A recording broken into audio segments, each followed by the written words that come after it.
Bueno, buenos días. Vamos a comenzar entonces la clase de hoy.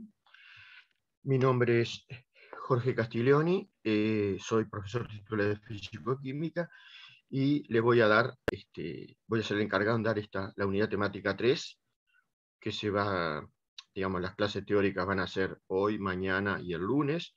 Luego vienen un par de clases de problemas.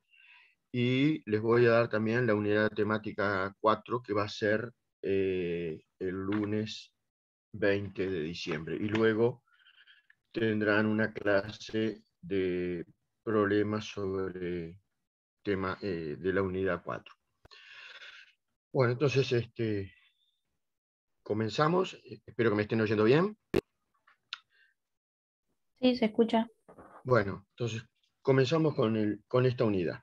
Eh, hasta ahora en Físico-Química ustedes vieron en las unidades anteriores, sobre todo en la última, todo lo que tiene que ver con el primer principio. O sea, vieron procesos en los cuales las sustancias cambian de estado, cambia sus parámetros o sus funciones de estado, presión, temperatura, volumen, y para esos procesos ustedes, bueno, en la unidad anterior vieron cómo puede uno calcular eh, intercambios energéticos entre el sistema y el ambiente, eh, si la energía intercambiada es bajo forma de calor, bajo forma de trabajo, etc. Vieron la parte también de termoquímica, las energías liberadas o absorbidas para que una reacción se dé, o cuando una reacción se da.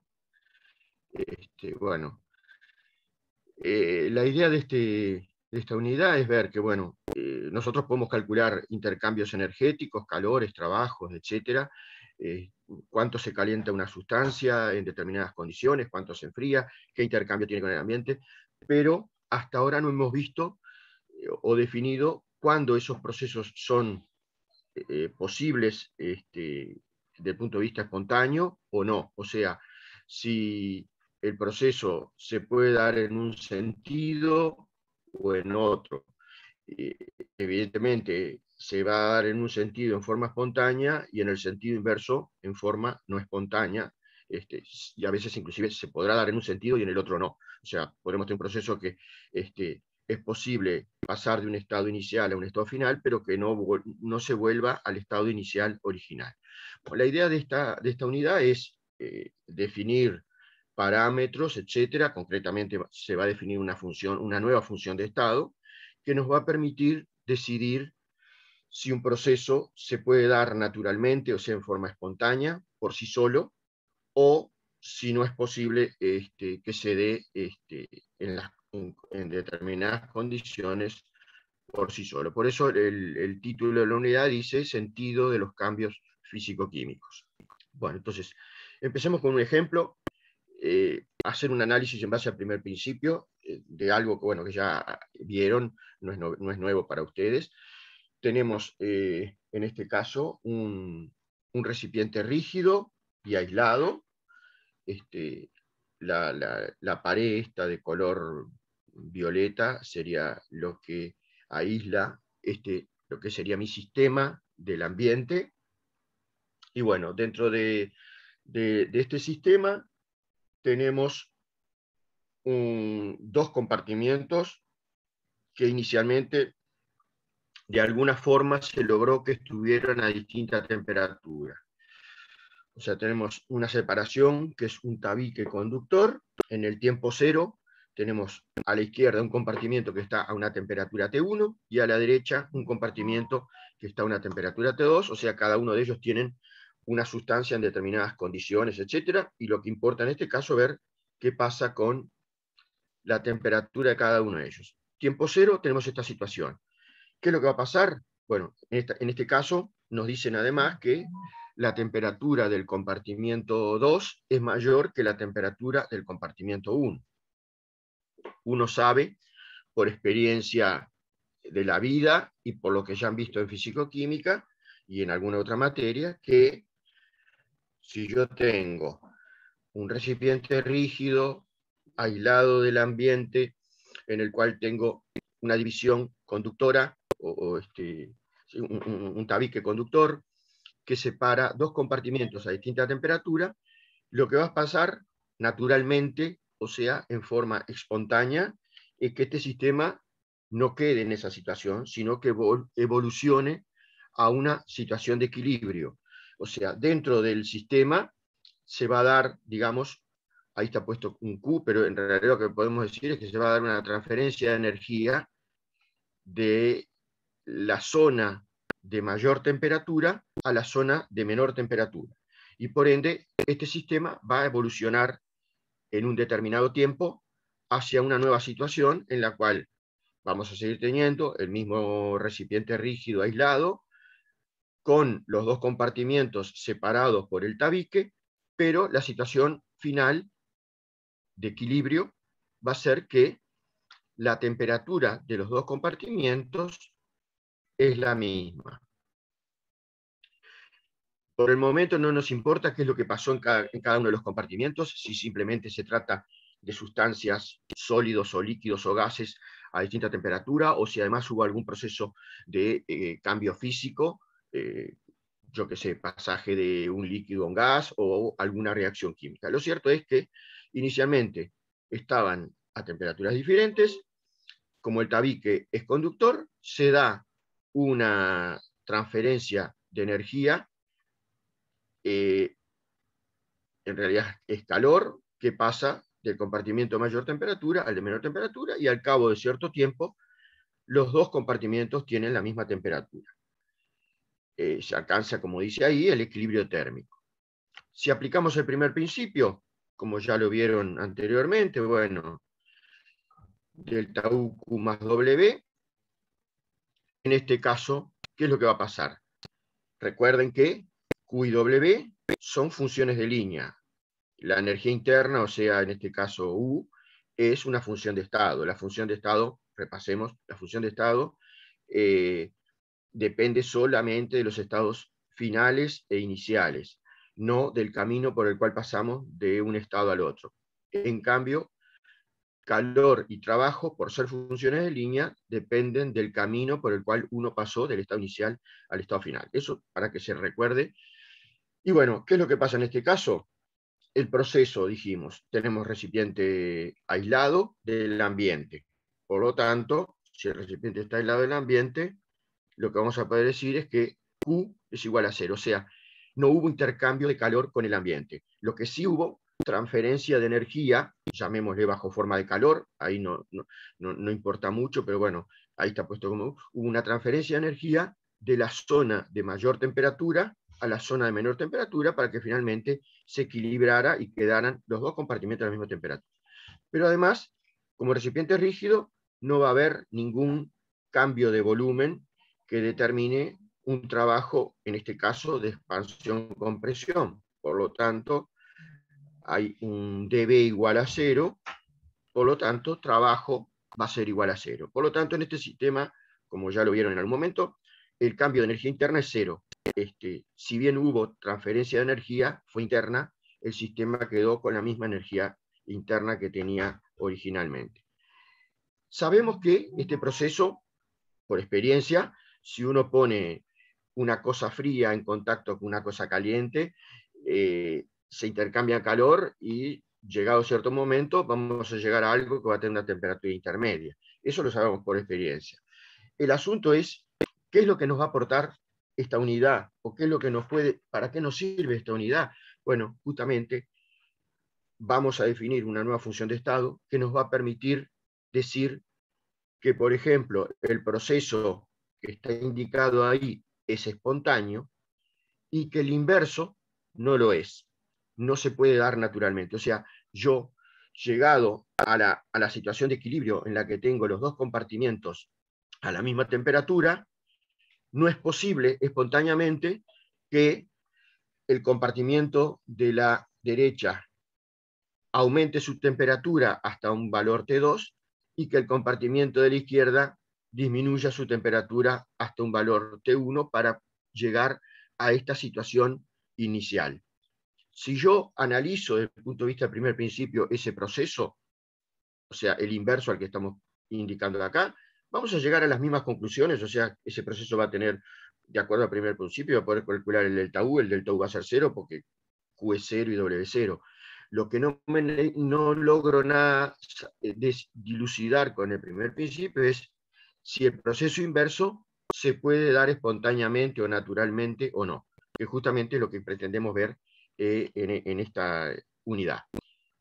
Como dice ahí, el primer principio permite hacer el balance energético en ambos sentidos, sea que el proceso se dé espontáneamente o no. Justamente para eso, para dilucidar si se da espontáneo o no, no nos sirve. Acá tenemos una serie de procesos y de ejemplos comunes de la vida común que sabemos que son espontáneos en un sentido y no en el otro. Por ejemplo, si tengo hielo y lo pongo a 37 grados, el hielo va a fundir espontáneamente. Pero lo inverso, o sea, que espontáneamente el agua se convierta en hielo a 37 grados, sabemos bien que no se va a dar. Justamente lo que queremos ver y llegar a entender es cómo, desde el punto de vista físico-químico, a través de una función de estado, decir que el pasaje de hielo, fundirse el hielo a 37 grados, sí es posible espontáneamente y que lo inverso no. Otro caso sencillo es una hoja que cae de un árbol. Sabemos que la hoja puede, por gravedad, etcétera, va a caer, se corta, cae y llega al piso. Pero no es posible el proceso inverso, o sea que la hoja del piso vuelva al árbol y se pegue o se una a donde estaba inicialmente. Y como dice ahí, bueno, ni se levanta en ausencia de viento. Un ejemplo más químico, la disolución de azúcar, o sea, si yo coloco un terrón de azúcar en agua o en té, se va a disolver, al cabo de cierto tiempo desaparece, se disolvió.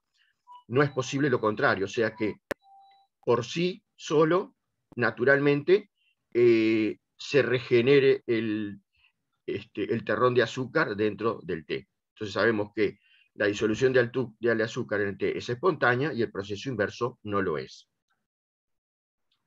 Bueno, entonces, como dice ahí, el proceso ocurre espontáneamente en una dirección. No puede tener lugar también en forma espontánea en la dirección opuesta. O sea, si una cosa se da espontáneamente en un sentido, no se va a poder dar en el sentido contrario. Acá ejemplificamos con estos dibujitos. Tenemos un estado 1, un estado 2, y bueno, y se da un proceso espontáneo por lo cual el sistema pasa del estado 1 al estado 2. Si eso se da espontáneamente, el proceso inverso se puede dar, no siempre, pero se puede llegar a dar, no va a ser espontáneo. O sea, vamos a tener que intervenir de alguna forma para que ese proceso se dé. Y bueno, la conclusión que uno saca ahí es que, bueno, de otro modo, si eso no se diera, nunca sucedería algo en el universo, no se darían los cambios. Y sabemos que en el universo y en la vida constantemente se están dando cambios. Bueno, entonces, ¿cuál es la observación experimental? Todos los procesos de la naturaleza tienden a darse espontáneamente en una dirección que conduzca al equilibrio. O sea, que me lleve mi sistema a una situación de equilibrio. Cuando hablamos de equilibrio, ahí puede ser equilibrio mecánico, equilibrio térmico, equilibrio físico, equilibrio químico, etc. O sea, ¿qué quiere decir? El equilibrio, bueno, va a ser una situación que, a menos que uno la perturbe, la fuerza a salir de esa situación, el sistema va a permanecer indefinidamente en esas condiciones. Entonces, ya dijimos, se va a llegar a una situación de equilibrio, puede ser mecánico, y o térmico, y o químico, y o físico. Como dice ahí abajo, bueno, los procesos inversos no se dan espontáneamente.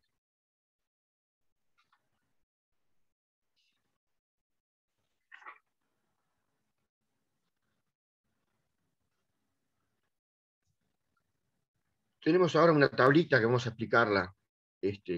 Evidentemente esta tabla surge de consideraciones experimentales, o sea, de la vida real, viendo que pasan distintas condiciones, con distintas situaciones, etc. Entonces, acá lo que plantea es En la primera columna, magnitud, lo que en realidad se refiere es a un flujo de algo.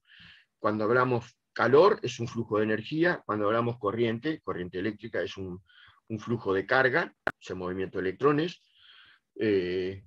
Difusión es un flujo de masa, de materia, y trabajo, que también es un flujo de energía. ¿Cómo se origina esta magnitud? Calor, corriente, difusión y trabajo. Bueno, se originan en una diferencia de propiedades. ¿Cuáles propiedades? Bueno, cuando la diferencia de propiedad que estamos evaluando es la temperatura, el flujo que se va a dar es de calor. Cuando la diferencia potencial, cuando la diferencia de propiedad es el potencial, o sea, el voltaje entre un punto y otro, lo que se va a dar es un flujo de corriente. Cuando la diferencia de la propiedad es la concentración, o sea, tengo distintas concentraciones en un determinado sistema, lo que se va a dar es la transferencia de masa, el flujo de masa, que es lo que se llama difusión. Y cuando lo que tenemos es entre distintos puntos del sistema una diferencia de una determinada propiedad, que es la presión en este caso, lo que se va a dar es un flujo de energía bajo forma de trabajo. Eso se origina en lo que se llama un potencial. O sea, cuando hablamos de potencial térmico, nos estamos refiriendo a la diferencia de temperatura. Cuando hablamos de potencial eléctrico, nos estamos refiriendo a la diferencia de potencial o voltaje. Cuando hablamos de potencial químico, nos estamos refiriendo a una diferencia de concentración. Y cuando hablamos de potencial mecánico, nos estamos refiriendo a una diferencia de presión. Para cada uno de estos casos vamos a tener situaciones de equilibrio. En el primero, la situación de equilibrio se alcanza cuando se da la igualdad de temperaturas. O sea, a igualdad de temperaturas cesa el flujo de energía bajo forma de calor.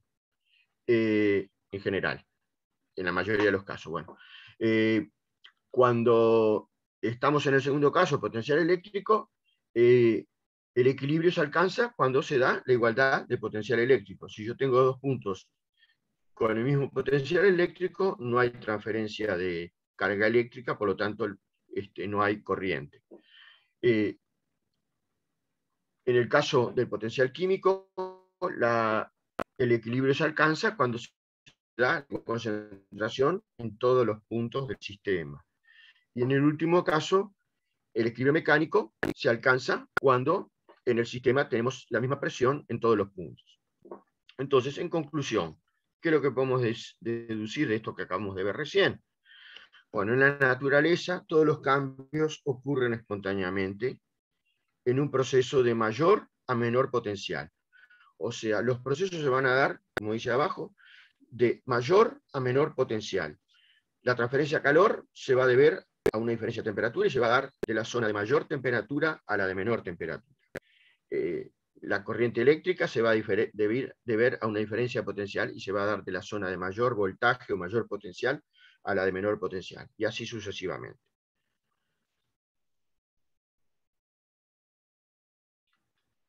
¿Y qué pasa en las reacciones químicas? ¿En qué dirección se producen? ¿Existe un potencial químico que las dirija? Sí, justamente lo van a ver más adelante en el curso, para el caso de las reacciones químicas y determinar cuándo una reacción química es posible y espontáneamente y cuándo no, se va a definir en las próximas unidades, sobre todo lo que van a ver en la segunda parte del curso, lo que es el potencial químico, y bueno, y se va a aplicar a reacciones y procesos de todo tipo para entender en qué sentido se van a dar los procesos. Como dice ahí, a continuación, algo de historia, o sea, conceptos que en algún momento se manejaron en cuanto a la espontaneidad de las reacciones químicas. O sea, en qué sentido se puede dar una reacción química y, digamos, tratar de definirlo a partir de un parámetro físico-químico o termodinámico. Espontaneidad de las reacciones químicas. Predecir es uno de los objetivos de la química. O sea, uno de lo que nos interesa en química es decir si yo pongo tal sustancia en contacto con tal otra, se puede dar una reacción espontánea o no, o para que se dé la reacción debe suceder tal cosa y tal otra. También nos interesa, y eso es parte del curso de Físico-Química, pero lo van a ver en 103, es ver con qué velocidad se dan esas reacciones. O sea, en termodinámica, en general decimos, nos interesa ver si una reacción es posible o no. En la parte cinética, lo que nos interesa es ver cómo es la velocidad y cómo jugar con distintos parámetros para acelerar una reacción o enlentecerla según el interés que haya desde el punto de vista de las necesidades con respecto a esa reacción. Pero bueno, en algún momento se planteó como un posible criterio para determinar la espontaneidad de una reacción química el siguiente. O sea, ahí tenemos dos ejemplos. Uno es la reacción de hierro más oxígeno en presencia de agua para dar hidróxido de hierro. Esta reacción tiene un delta H de menos 791 kJ. Evidentemente es una reacción exotérmica. Se da espontáneamente, porque si yo pongo hierro en contacto con agua y vapor, al cabo de cierto tiempo se va a cubrir de una capa de hidróxido de hierro. Evidentemente esa reacción es espontánea. Como lo es también la reacción entre el hidrógeno y el oxígeno, o sea, en determinadas condiciones de temperatura y presión, el hidrógeno reacciona con el oxígeno quemándose y formando agua, y esa reacción también es exotérmica, es una combustión, y tiene un delta H de menos 571.6 kJ. Entonces, una de las posibilidades que se planteó en algún momento fue considerar el delta H, el signo del delta H de la reacción, como un forma de ver si la reacción es espontánea o no. O sea, hubo hace muchos años quienes vieron y dijeron, bueno, estas reacciones, por ejemplo, sabemos que se dan espontáneamente. Si uno tiene una corriente de hidrógeno junto con un oxígeno en un soplete, en un quemador, lo enciende con una llama y eso continúa y se quema. Se da la reacción del hidrógeno con el oxígeno para formar agua, eso es visible, y bueno, es espontáneo. Tiene delta H negativo, es exotérmica. Entonces, bueno, la duda que se planteó en algún momento, o la posibilidad de criterio que se planteó en algún momento, fue decir, entonces, el delta H puede ser un criterio para decirme si esta reacción es espontánea o no. O sea, lo que plantearon en algún momento fue, si la reacción es exotérmica, delta H negativo, entonces es espontánea. Fenómeno. Eso, en principio, lo plantearon Berthelot en París y Thomson en Copenhague, diciendo, bueno, las reacciones espontáneas son aquellas que son exotérmicas. Pero, oh sorpresa, o no, surgió un inconveniente. Había ciertas reacciones que sabemos que se dan espontáneamente y que en realidad son endotérmicas, o sea, para que se den necesitan que uno les suministre cierta cantidad de energía. Tenemos acá dos ejemplos, un ejemplo que se puede dar a temperaturas bajas o inclusive temperatura ambiente, o sea, sabemos que si nosotros, por ejemplo, calentamos agua líquida, va a pasar agua a vapor, concretamente a presión atmosférica y 100 grados Celsius, el agua líquida pasa a agua a vapor. Y ese proceso es un proceso endotérmico, o sea, requiere que uno le entregue energía bajo forma de calor, por ejemplo, para que el agua líquida pase a agua gas, se dé el cambio de fase. Y bueno, en ese caso el delta H, que es el delta H de vaporización, es de 44 kJ. Y eso sabemos que es un proceso espontáneo, o sea, uno calienta agua a presión atmosférica hasta 100 grados Celsius y espontáneamente el agua se va a vaporizar. Ponemos agua en un recipiente y al cabo de cierto rato no queda más agua en el recipiente porque se vaporizó toda. Entonces, ahí se nos planteó la duda, o ya eso es categórico para decir el criterio del delta H para determinar la espontaneidad o no de una reacción, o sea, si esta es exotérmica o endotérmica, no funciona en todos los casos, por lo tanto, no nos sirve. Otro ejemplo es la reacción que está dando acá, en la que el carbonato de calcio a determinada temperatura se descompone en el óxido, liberando CO2 gaseoso. Concretamente, como está puesto ahí abajo, la piedra caliza es carbonato de calcio. A 1100 grados se descompone, yo le diría a menor temperatura, en general el carbonato de calcio se descompone alrededor de los 800 grados. Y bueno, ¿qué es lo que pasa? Si yo caliento carbonato de calcio o caliza a una determinada temperatura, por ejemplo a 1100 grados, se descompone, libera CO2 y lo que me queda finalmente es el óxido de calcio. Y ese proceso tiene un ΔH de 288 kilocalorías, o sea, nuevamente es endotérmico. Para que este proceso se dé, yo le tengo que dar energía. A pesar, entonces, es una reacción espontánea, a pesar de que su ΔH es positivo, o sea, corresponde a una reacción endotérmica. Entonces, la conclusión clara es que la propuesta del ΔH como criterio para resolver, criterio absoluto para resolver si una reacción se da en un sentido o no, o sea, si es espontánea en un sentido o no, no sirve. Entonces tendremos que ver de, como les dijimos, ir a otra, a otro parámetro, que en definitiva va a ser otra función de estado, que tendremos que ver, definir, que es la que nos va a servir para decir si un proceso se da espontáneamente o no.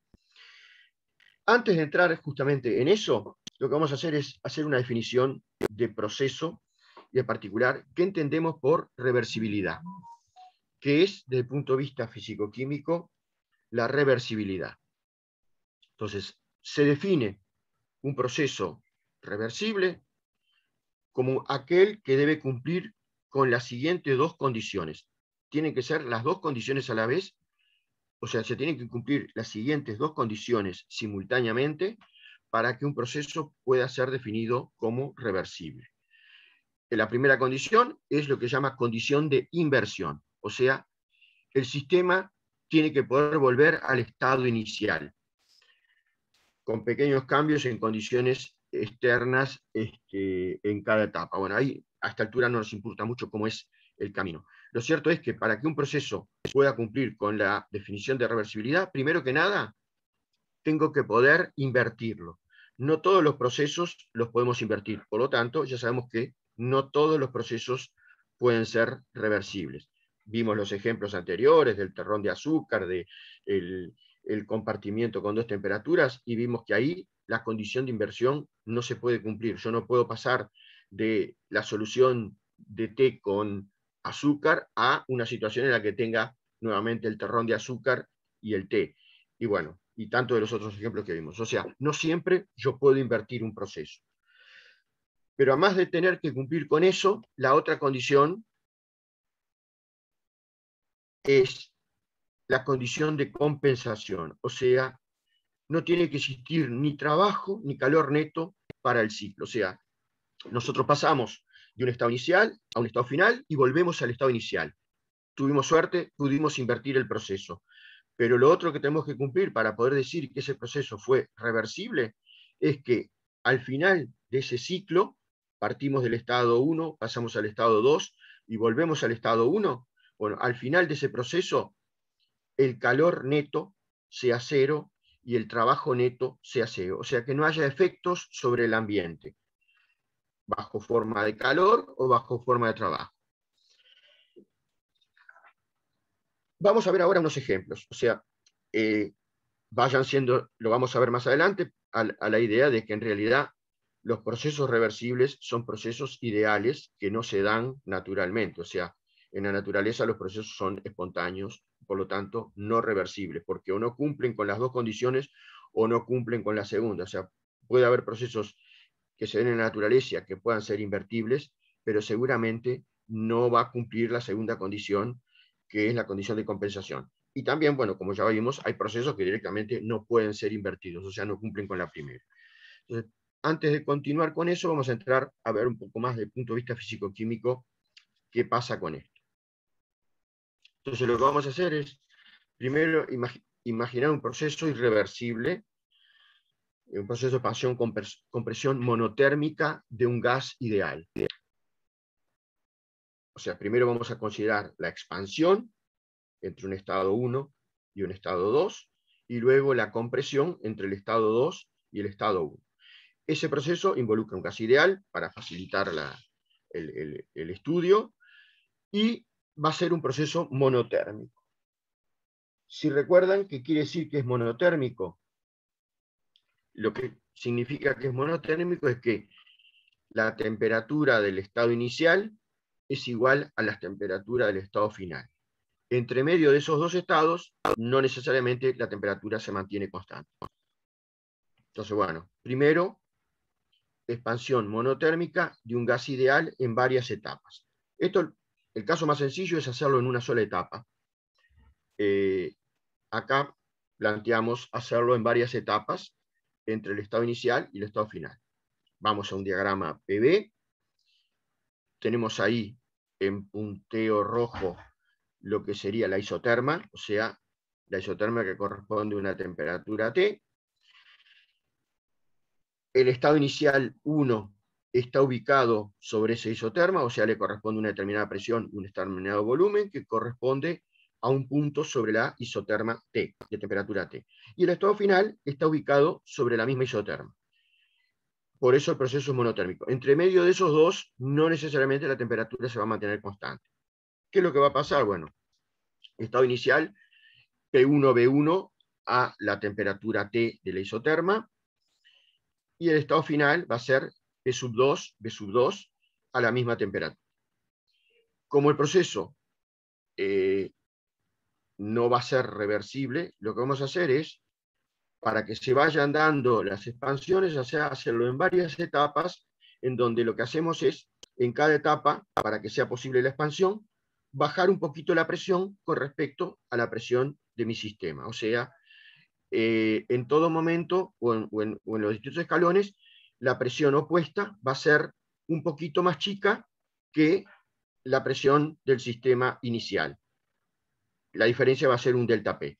Entonces, para que se dé ese proceso en la primera etapa, mi gas está a una presión P1 y voy a tener que imponer una presión externa P1 menos un delta P para que sea posible la expansión. Entonces ahí vamos a estar por debajo de la isoterma y se va a dar, bueno, ese proceso contra esta presión externa P1 menos delta P.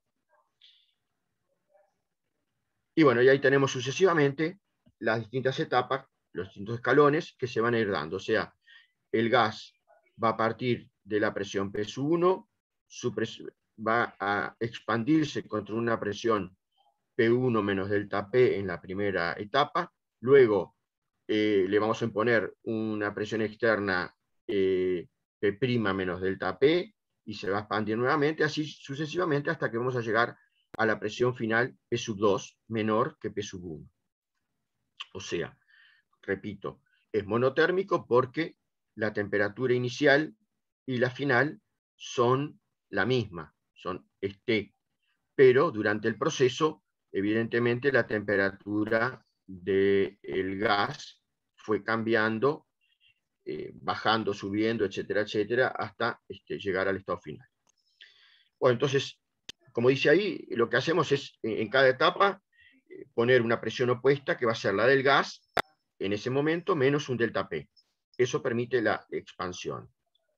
Este proceso es espontáneo, o sea, el pasaje, la expansión del gas de P1 a P1 menos delta P se va a dar espontáneamente. Y bueno, lo que vamos a plantear ahí, si queremos determinar el trabajo de ese proceso, va a ser la integral o la suma de los trabajos de cada una de estas etapas, o sea, los rectangulitos delta P por delta B o diferencia de presión por diferencia de volumen para cada uno de las etapas. Y bueno, y haciendo la sumatoria, si son muchísimas etapas, es la integral, y bueno, por definición, el trabajo es menos la integral de la presión opuesta de B entre el volumen inicial y el volumen final, y bueno, en este caso, sustituyendo la presión opuesta por la presión del gas menos el delta P, va a ser la suma de dos integrales, menos la integral entre B1 y B2, volumen inicial y volumen final para este proceso, de la presión del gas de B, acá faltó el de B, más un término integral entre volumen inicial y volumen final del delta P por dB. Ahora hacemos lo contrario. O sea, vamos a un proceso 2,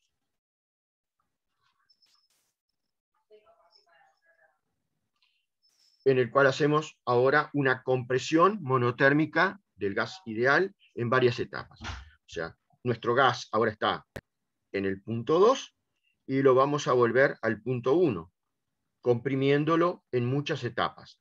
Para lo cual, lo que vamos a tener que hacer es, en cada compresión, aumentar un poquito la presión opuesta para achicar el volumen de ese gas.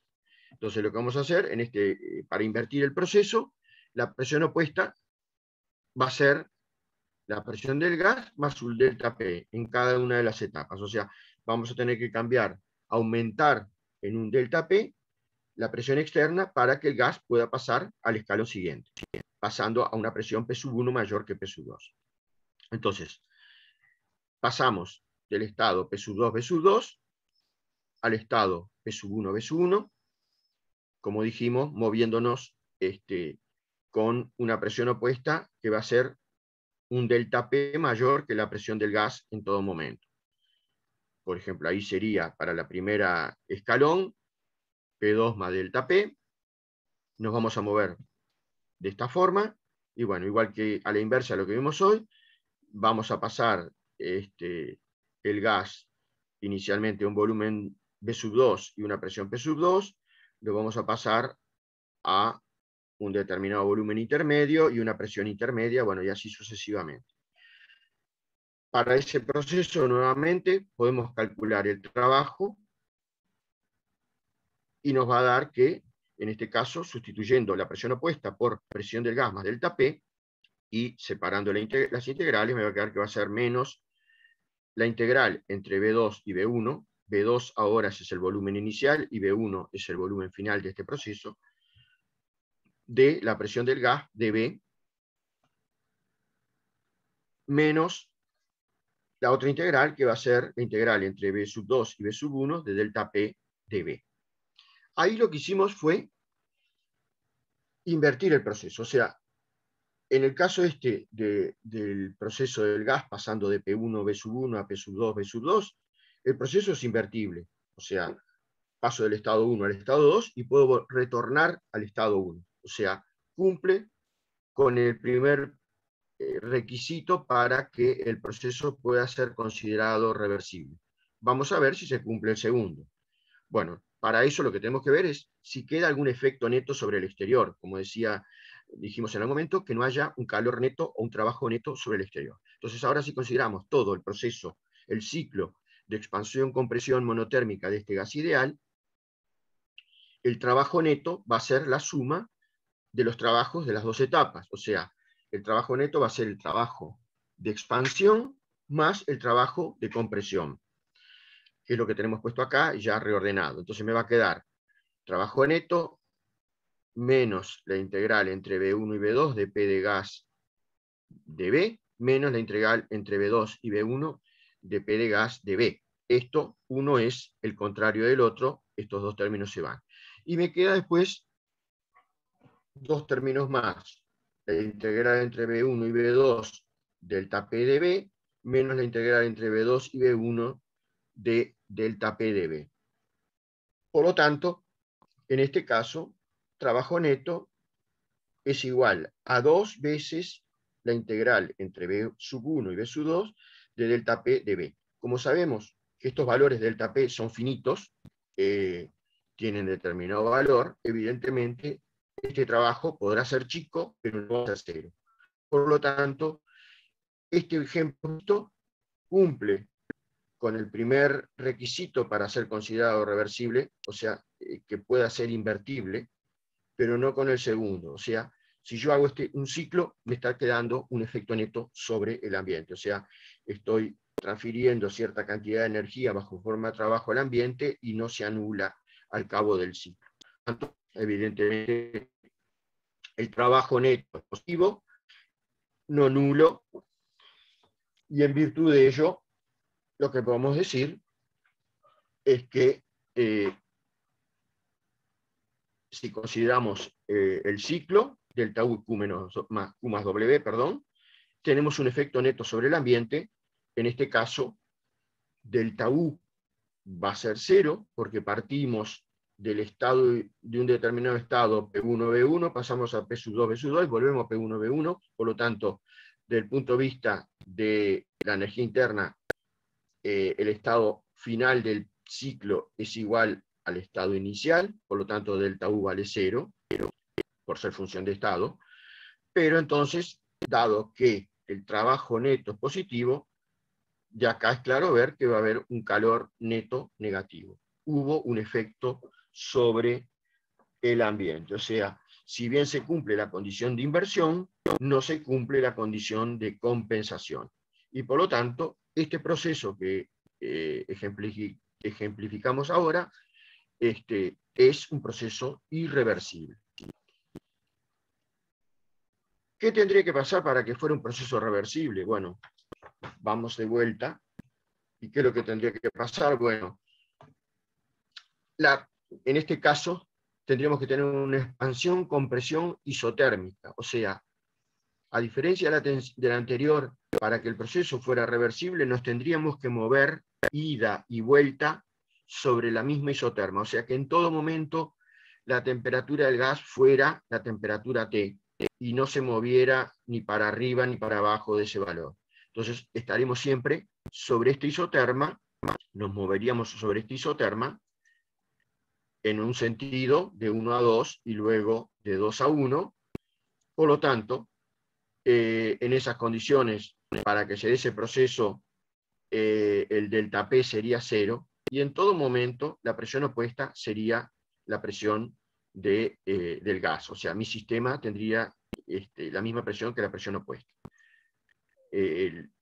Tanto para el proceso de expansión como para el proceso de compresión, el trabajo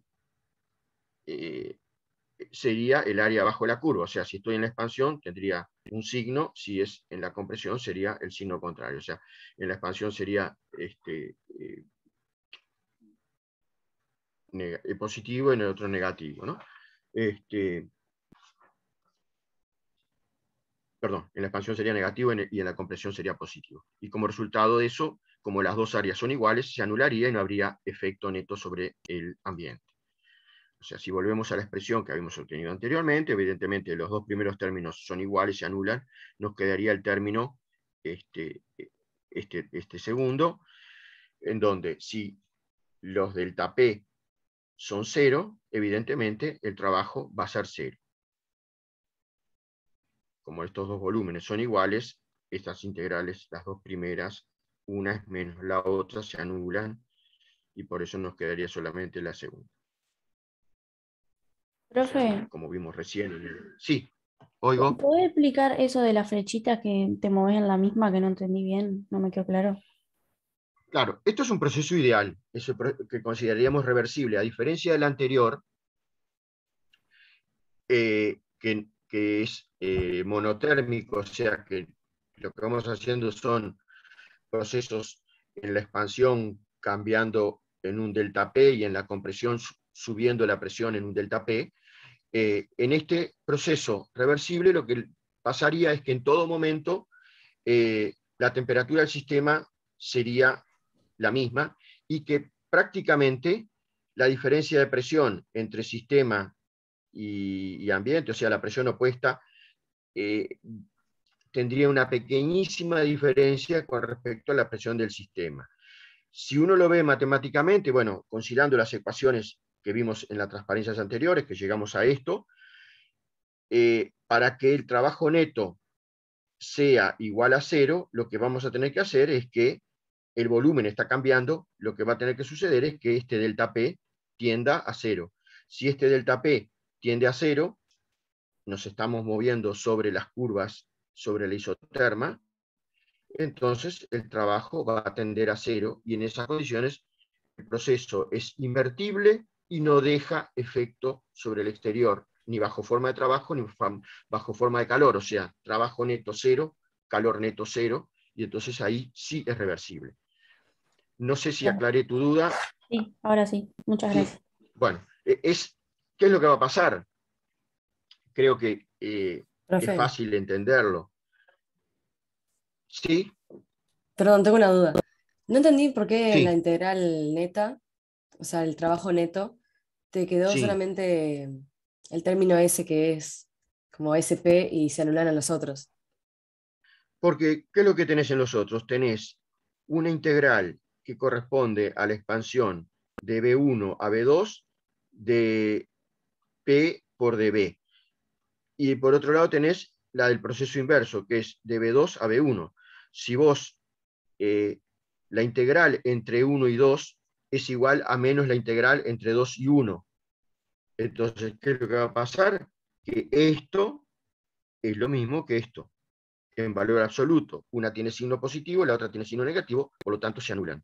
¿Quedó claro? O sea, esto es de integrales, de matemáticas, ¿no? Si Pero yo ¿por tengo la qué? integral, Sí, sí, sí, sí, sí. o sea, por definición la integral entre 1 y 2 de x es menos la integral entre 2 y 1 de x. Entonces, acá la variable es P de gas, la estoy integrando respecto al volumen entre 1 y 2, en la otra la estoy integrando entre 2 y 1, por lo tanto una es menos la otra y se anulan.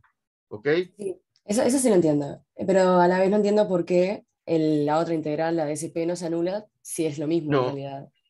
O sea, si no, es... porque, a ver, la otra no se anula por lo mismo. O sea, yo lo que estoy haciendo, tengo por un lado la integral entre B1 y B2 de delta P de B, y tengo menos la integral entre B2 y B1 de delta P de B.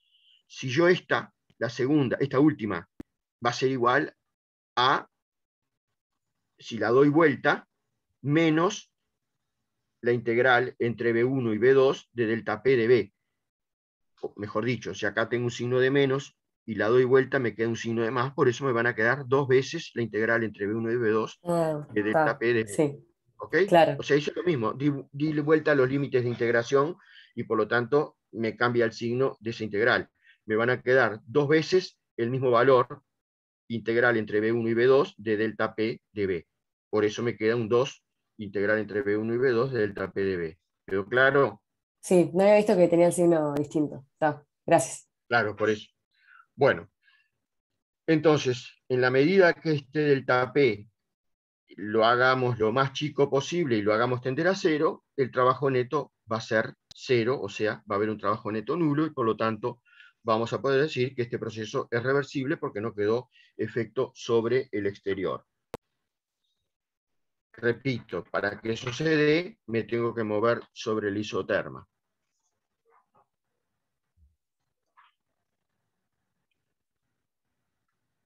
Entonces, bueno, entrando un poco más en este proceso, característica del proceso, el proceso es isotermo, no es real porque implica una sucesión de estados de equilibrio. O sea, este proceso hipotético que resultó ser reversible no es real porque en realidad implica una sucesión de estados de equilibrio. Y yo, para que realmente haya una expansión o una compresión, la presión externa tiene que diferir en algo de la presión del sistema. Entonces, esto realmente es un proceso hipotético y, bueno, como dice ahí, el límite común, procesos con perturbación infinitesimal en el equilibrio. Es un ejemplo de un proceso reversible, pero que en realidad no es real. Eh, ¿Cuál es la utilidad? Más de una vez se van a preguntar, ¿cuál es la utilidad de los procesos reversibles? Bueno, en general los procesos reversibles me permiten calcular situaciones límites de forma relativamente sencilla, y por eso muchas veces nosotros en físico-química insistimos con tal proceso se da reversiblemente, que sabemos que en realidad naturalmente no va a ser posible, porque nos permite calcular un valor extremo de alguna magnitud en forma relativamente sencilla. Entonces, bueno, por eso lo de definir procesos reversibles y no reversibles. Entonces, bueno, hechas esas aclaraciones, podemos sacar una serie de conclusiones que tienen que ver con procesos reversibles y no reversibles. Proceso reversible, bueno, debe cumplir con las condiciones de reversibilidad, o sea, con la posibilidad de invertir el proceso y con la compensación, o sea, que no quede ningún efecto neto sobre el ambiente bajo forma de calor o de trabajo. El sistema debe recuperar el estado inicial y el ambiente también. No debe haber efectos disipativos, o sea, toda vez que haya efectos de rozamiento, resistencia viscosa, resistencia eléctrica, etc., ya eso es claro de procesos irreversibles, o sea, hay una serie de fuerzas que me determinan que yo no puedo volver exactamente al estado inicial. O sea, si yo tengo rozamiento, hay una fuerza de rozamiento, se libera cierto calor, y yo, si quiero retornar al estado inicial, eso no lo voy a poder recuperar, y va a haber un efecto neto, porque tanto a la ida como a la vuelta va a haber rozamiento y va a haber intercambio de calor con el ambiente en el total del ciclo, ¿no? Y no se van a anular. Bueno, lo mismo en el caso de la resistencia eléctrica, si pasa corriente hay liberación de energía bajo efecto Joule, y si hago un proceso en un sentido o en el otro, se va a dar esa liberación, y esa energía yo no la voy a poder recuperar, la voy a, digamos, a disipar sobre el ambiente, la voy a intercambiar con el ambiente, y va a haber un efecto neto. Entonces, ¿qué es lo que pasa con los procesos? Bueno, no debe haber diferencias finitas entre presión opuesta y presión del sistema, presión, temperatura exterior y temperatura del sistema. Entonces, es claro que los procesos reales son todos irreversibles, o sea, en la naturaleza no existen procesos reversibles. Habrá procesos que serán más o menos irreversibles, por decirlo de alguna forma, pero todos van a ser irreversibles, o sea, siempre, digamos, hay situaciones en las cuales, primero que nada, no es posible la inversión. El caso del terrón de azúcar en el té. Yo no puedo invertir el proceso. Ya ese de entrada es un proceso irreversible. Hay otros casos que de repente no son tan claros, que yo puedo ir a hacer un ciclo, ir del estado inicial a uno final y volver al estado inicial, pero siempre va a haber alguna fuerza disipativa bajo forma de rozamiento, resistencia eléctrica, etcétera, que me va a determinar que va a haber un efecto neto sobre el ambiente, y entonces todos los procesos reales son irreversibles. Repito, muchas veces lo que hacemos es imaginarnos un proceso reversible entre los mismos estados inicial y final. Si lo que queremos calcular es una función de estado, el cambio en la función de estado depende solo del estado inicial y del estado final. Si yo me planteo un proceso reversible, en general tengo definido el camino y puedo saber cuál es la función que liga la presión con la temperatura, etcétera, etcétera, y poder hacer cálculos en forma sencilla. El cambio en la función de estado va a ser correcto porque depende solo del estado inicial y final.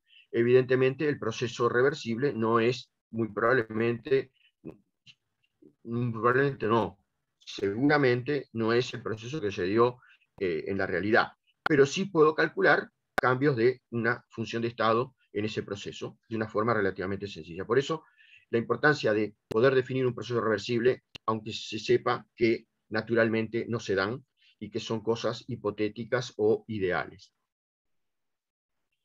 Entonces, bueno, tratando de hacer una especie de resumen de esto que hemos visto, ¿qué podemos decir? En la naturaleza, todos los procesos que se dan, naturalmente, valga la redundancia, lo hacen de modo irreversible. O sea, todos los procesos en la naturaleza son espontáneos. Sin embargo, han estado estudiando procesos reversibles, han hecho cálculos para procesos reversibles. ¿Por qué? Lo que dije recién.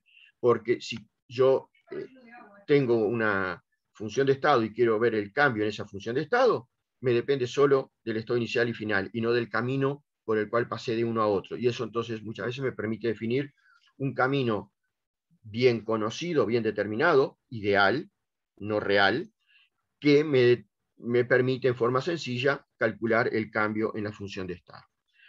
Entonces estudiaremos una nueva función termodinámica, una nueva función de estado, que nos permitirá concluir acerca de la reversibilidad y de la no reversibilidad o espontaneidad de los procesos, y que requiere el cálculo de calor intercambiado en forma reversible por el sistema.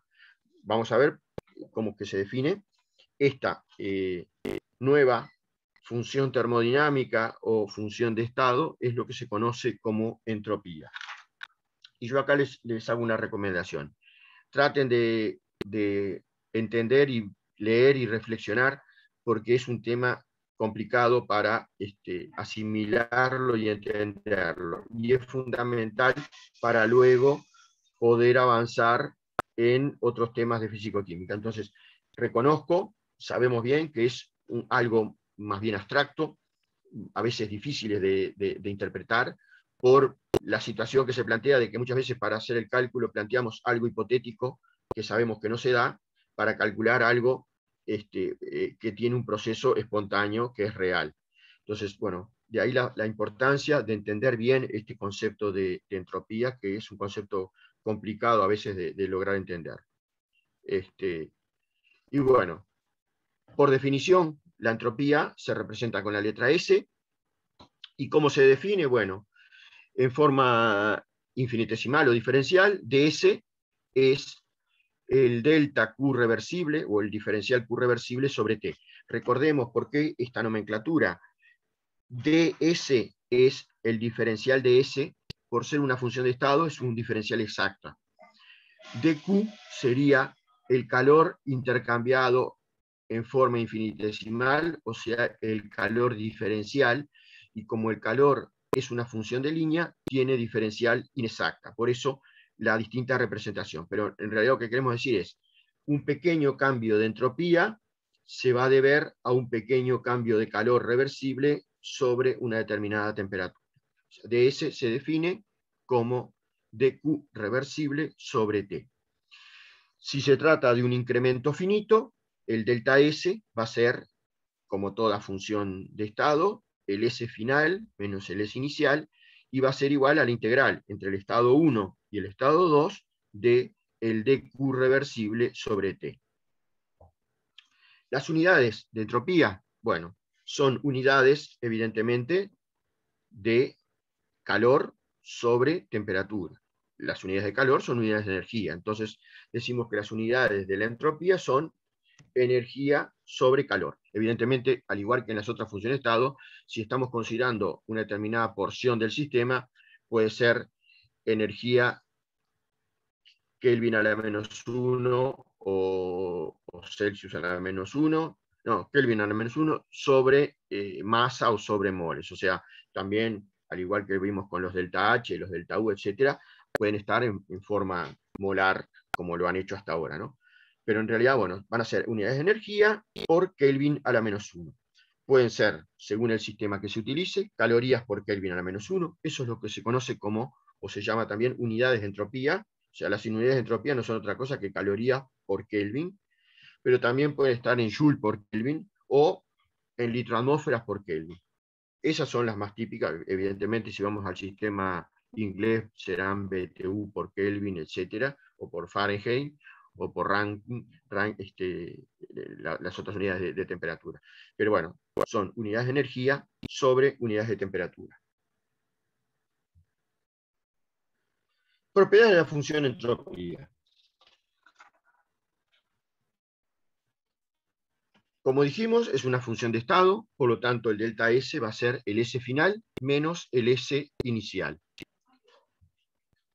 Al igual que ya lo vieron hasta el momento, si se trata de un ciclo, el delta S del ciclo va a ser igual a la integral cíclica del diferencial S y va a ser igual a 0. O sea, dado que el estado final y el estado inicial son lo mismo, volví a un determinado punto, el cambio de entropía neto va a ser 0.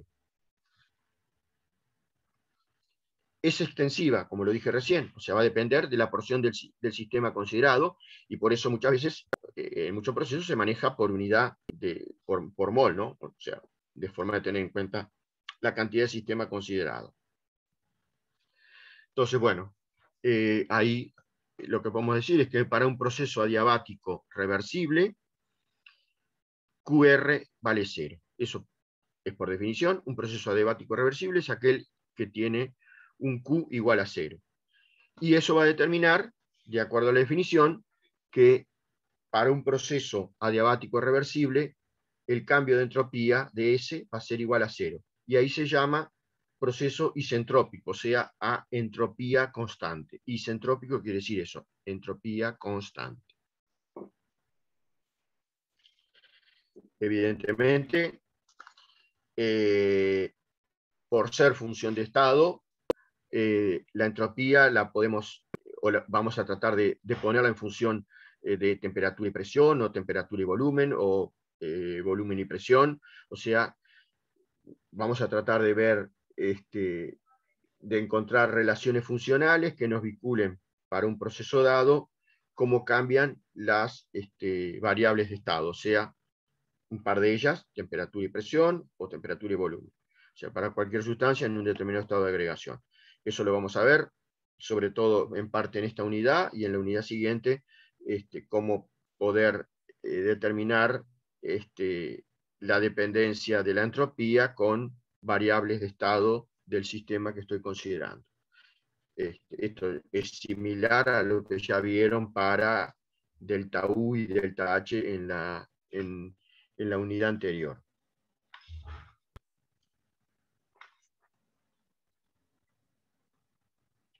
Veamos ahora un ejemplo para tratar de entender.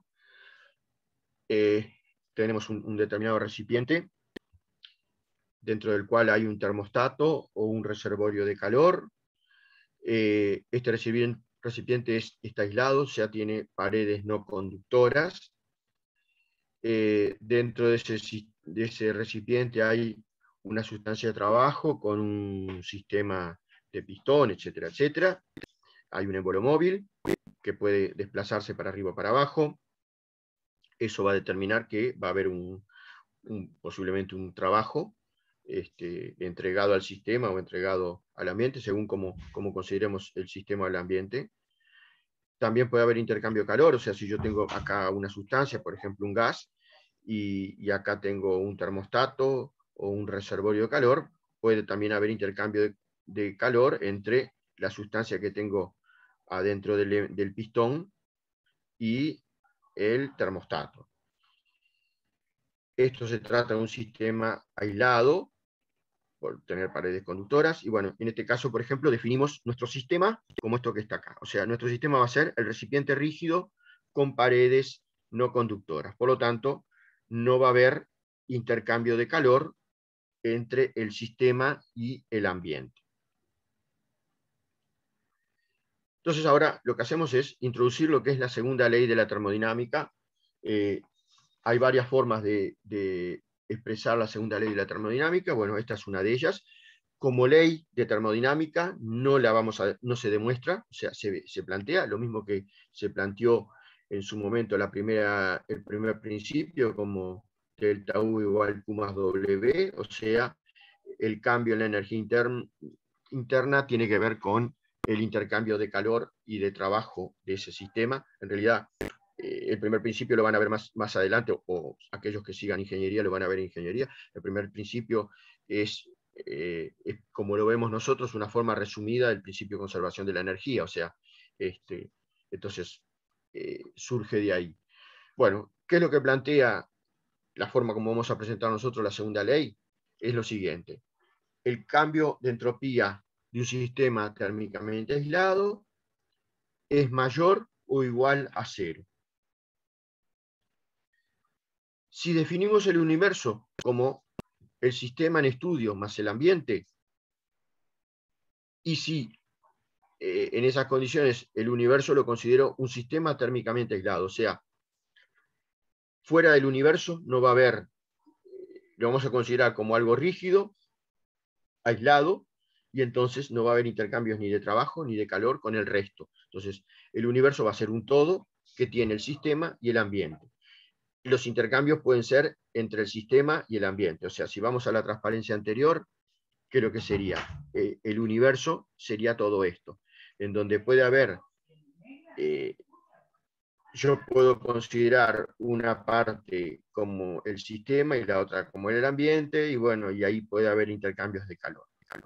Entonces, el universo lo definimos como sistema más ambiente, el universo lo consideramos un sistema térmicamente aislado, por lo tanto, el ds del universo va a ser mayor o igual a 0. Eso es tomado del segundo principio, de acuerdo a esta definición que dimos. Y bueno, entonces, ¿cómo podemos determinarlo? El cambio de entropía del universo va a ser la contribución del cambio de entropía del sistema más el cambio de entropía del ambiente.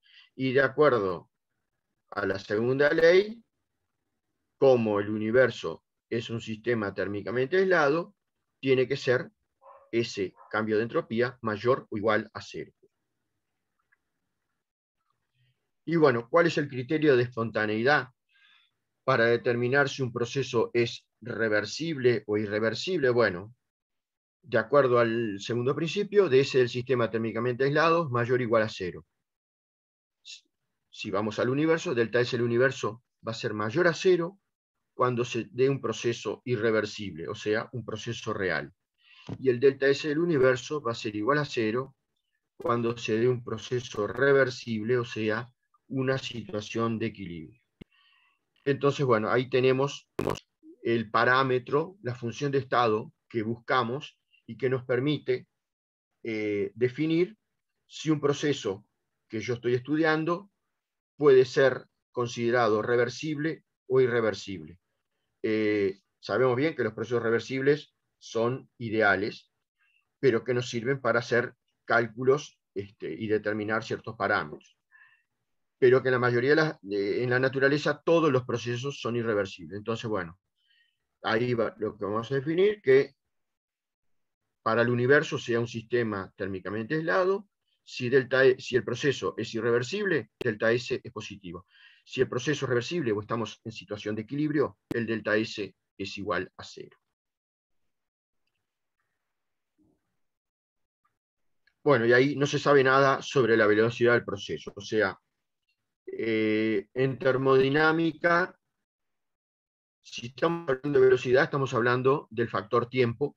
En termodinámica, el tiempo no es una variable, entonces no se sabe nada sobre la velocidad del proceso. Eso lo vamos a ver, lo van a ver más cuando vean la parte de cinética, que ahí sí entra justamente la variable tiempo.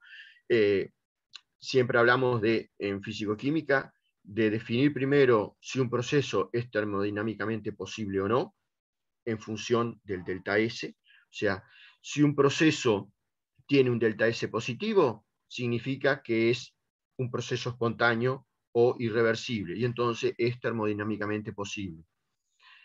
Luego la cinética nos dirá si es cinéticamente posible o no, o sea, si la velocidad de ese proceso es grande o chica, si los procesos son lentos o no. Pero bueno, por un lado la termodinámica nos permite decir o decidir si ese proceso es irreversible o reversible. La cinética entra después para ver si es viable en determinadas condiciones con cierta rapidez o no. Por eso acá no se sabe nada sobre la velocidad del proceso y por el momento no nos preocupemos del factor tiempo. Por lo tanto, bueno, sacamos acá una serie de conclusiones que tienen que ver con el segundo principio. Bueno, dice, la entropía de un sistema térmicamente aislado, como ser el universo, aumenta continuamente en la medida en que se den en él variaciones naturales. O sea, si se dan procesos irreversibles o espontáneos, delta S de todos esos procesos va a ser positivo y por lo tanto la entropía va a estar aumentando. Por eso la entropía de un sistema térmicamente aislado aumenta continuamente en la medida en que se den en él variaciones naturales. Segunda consideración. La dirección del cambio natural en un sistema térmicamente aislado es aquella que conduce a un aumento de entropía, o sea, un delta S positivo. Lo mismo, es otra forma de expresar lo que vimos recién. Delta S del universo mayor que cero para un proceso espontáneo. La entropía de un sistema térmicamente aislado es máxima en el equilibrio, o sea, la entropía va a seguir aumentando hasta que el sistema evolucione hacia la situación de equilibrio. Una vez que está en situación de equilibrio, no se modifica más, pero la entropía llegó a un valor máximo. Conclusiones generales.